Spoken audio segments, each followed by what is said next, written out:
नमस्कार मंडळी, मागच्या 8 जुलैला शेगाव पोलीस ठाण्यामध्ये गुन्हा दाखल झालेला आहे। तो म्हणजे 376 चा आणि एका 19 वर्षीय मुलीवर आळंदीच्या वारकरी शिक्षण संस्थेमध्ये अत्याचार झाल्याची घटना मागच्या 2 जून रोजी घडलेली होती। उशिरा FIR दाखल झाला याचा अर्थ असा नाहीये की मुलीवर अत्याचार झालेला नाही। आता हे प्रकरण प्रेम प्रकरण आहे। या प्रकरणाचा आणि वारकरी संप्रदायाचा किंवा वारकरी शिक्षण संस्थेचा कसलाही संबंध नाही। त्याचबरोबर या प्रकरणाबरोबर आंधळे कुटुंब जोडलं जात आहे, यांचा या प्रकरणाबद्दल काहीही संबंध नाही, अशा प्रकारचे तर्क लावले जात आहे। आता आरोपींना वाचवण्यासाठी किती यंत्रणा कामाला लागले हे सगळ्या महाराष्ट्राला माहित होऊन बसलेला आहे। आरोपींची बाजू घेणारे लोक हे कशाने बनलेले आहेत, म्हणजेच त्यांचं मन, त्यांचे शरीर हे नेमके कसे आहे, ते कसे लोक आहेत, यावर प्रश्नचिन्ह उपस्थित होत आहे। खरं तर इथे जातीय तेढ निर्माण होतोय आणि जातीला रंग दिला जातोय। गुन्हा असतो आणि गुन्हेगाराला कुठल्याही प्रकारची जात नसते, हा सगळ्यात मोठा विषय आहे। या ठिकाणी आपण सांगत आलेलो आहोत। आता दुर्दैवानं आरोपीचं आणि पीडितेची जाती आणि जातीमधले काही मतभेद हे सध्या बाहेर येत आहे। आता गुन्हेगार हा जात विचारून अपराध करतो का, असं अजिबात नाही। या प्रकरणामध्ये गुन्हा घडलेला आहे खरा, मात्र तो आरोपी कुठल्या जातीचा आहे आणि पीडित कुठल्या जातीची आहे हे मी या ठिकाणी सांगणार आहे। मात्र जरी सोशल मीडियावर काही लोकांना झाकून राहत नसल्यामुळे या गोष्टी माहीत झालेल्या आहेत आणि त्यामुळे सोशल मीडियावरचं वातावरण वादंग पेटलेला आहे। या प्रकरणामध्ये खास करून सुनीता आंधळे नावाची वारकरी शिक्षण संस्था चालवणारी महिला प्रमुख असल्याचं सांगितलं जातंय। आता सुनीता आंधळे या वारकरी शिक्षण संस्था चालवतात, तिथून मुलींना शिक्षण देतात, मात्र त्या मुलींची अब्रू धोक्यात आहे, त्या मुलीला धोका आहे, अशा प्रकारचा एक स्टेटमेंट देणारा मुद्दा काल बाहेर आलाय। नंदा थोरात नावाच्या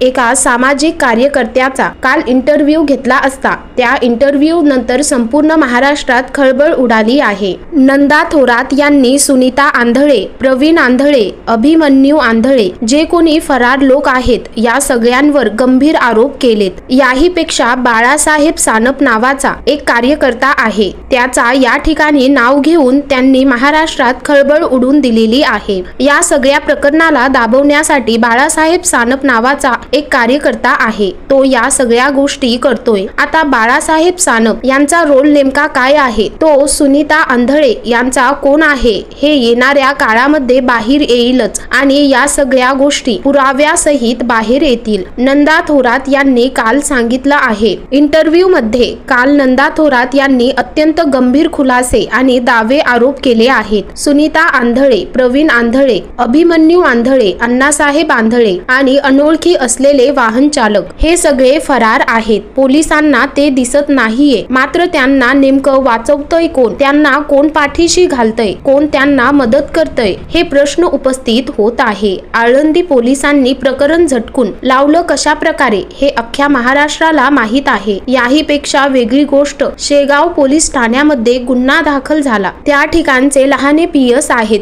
त्यांच्याकडे तपास होता, त्यांनी हलगर्जीपणा केला असा आरोप त्या ठिकाणी वकील ॲडव्होकेट गणेश मस्के यांनी काल लावला। आता लहाने यांच्या कामामध्ये काय नेमकी कुचराई झाली याचाही तपास होणं गरजेचं आहे। या तपासामध्ये आरोपी सापडत नाहीये, त्यांना कोण वाचवतोय, कोण त्यांना पाठीशी घालतय, हा सगळ्यात मोठा सवाल या ठिकाणी उपस्थित होत आहे। यांना मदत करणारा एक कार्यकर्ता आहे असं नंदा थोरात यांनी म्हटलं आहे। बाळासाहेब सानप नावाचा एक माजी नगरसेवक आहे आणि त्याने या लोकांना पाठीशी घालून ताकद दिली आहे, अशा प्रकारचा आरोपी त्यांनी लावलाय। म्हणजे सगळ्या लोकांचा आधारस्तंभ हा बाळासाहेब सानप आहे असं नंदा थोरात यांनी म्हटलं आहे। बाळासाहेब सानप, सुनीता आंधळे आणि या प्रकरणाचा काही संबंध नसल्याचं सांगितलं जात असलं तरी बाळासाहेब सानप हा ज्या दिवशी तक्रार दाखल झाली त्या दिवशी सदरील लहाने PSI सुनीता आंधळे यांचे नातेवाईक त्यांच्या घरामध्ये बसल्याचा एक फोटो सोशल मीडियावर व्हायरल होत आहे आणि त्यामुळे बाळासाहेब सानप नावाचा कार्यकर्ता तो व्यक्ती या ठिकाणी ट्रोल होत आहे। त्याच व्यक्तीने या सगळ्या गोष्टी केलेल्या आहेत असं इतर सांगितलं जात आहे। सगळ्यात महत्त्वाची गोष्ट म्हणजे पोलीस यंत्रणा याच्यावर कसा विश्वास ठेवायचा हा प्रश्न या ठिकाणी उपस्थित झाला आहे। आता पोलीस तपासाला जात असताना मध्येच आरोपीकडे जात असतात, मध्येच कुठेतरी एखाद्या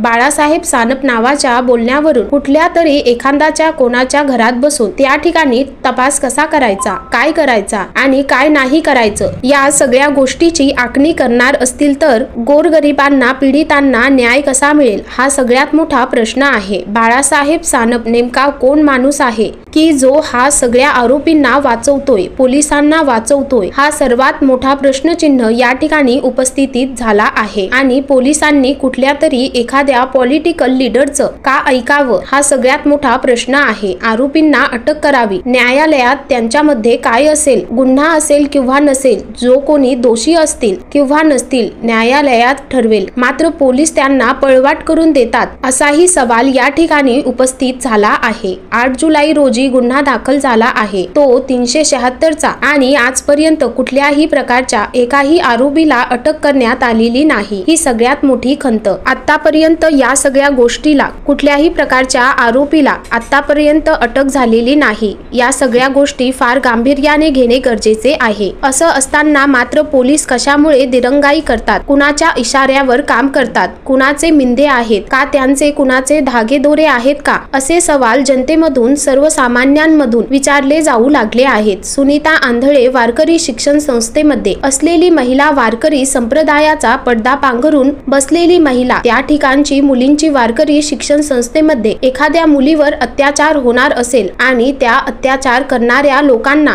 या पाठीशी घालणार असेल तर या घरामध्ये येऊन बसणार असेल त्या आरोपींना अत्यंत निंदनीय आहे। ही सगळी गोष्ट बारक्याने पाहणं अत्यंत महत्त्वाचे आहे। मी कालच्या रिपोर्टमध्ये तुम्हाला सुनीता आंधळे, अभिमन्यू आंधळे आणि सगळ्यांना अटक करून त्यांचा CDR बाहेर काढा आणि त्यांचा नार्को टेस्ट करा, त्यांनी या सगळ्या गोष्टी केल्या आहेत की नाही ते कळेलच। या सगळ्या गोष्टी अत्यंत धक्कादायक आणि गंभीर आहे। मी प्रशासनाला, पोलीस यंत्रणेला, महिला आयोगाला, दुसरीकडे ज्या सामाजिक कार्यकर्त्या आहेत त्यांना फार टीव आलं की लगेच रडायला येतात अशा असलेल्या अंजनी दमानी यांना माझं आव्हान आहे की तुमची मुलगी नाही आहे का, या मुलीला न्याय नको का? खरं तर हीच वेळ आहे सर्वांनी समोर येण्याची आणि पीडितेला न्याय देण्याची। मित्रांनो, या प्रकरणाबद्दल तुम्हाला काय वाटतं? या प्रकरणात नेमकी दोषी कोण आहे? या प्रकरणाबद्दलचं आपलं मत नक्कीच कमेंट बॉक्स मध्ये व्यक्त करा। धन्यवाद मित्रांनो।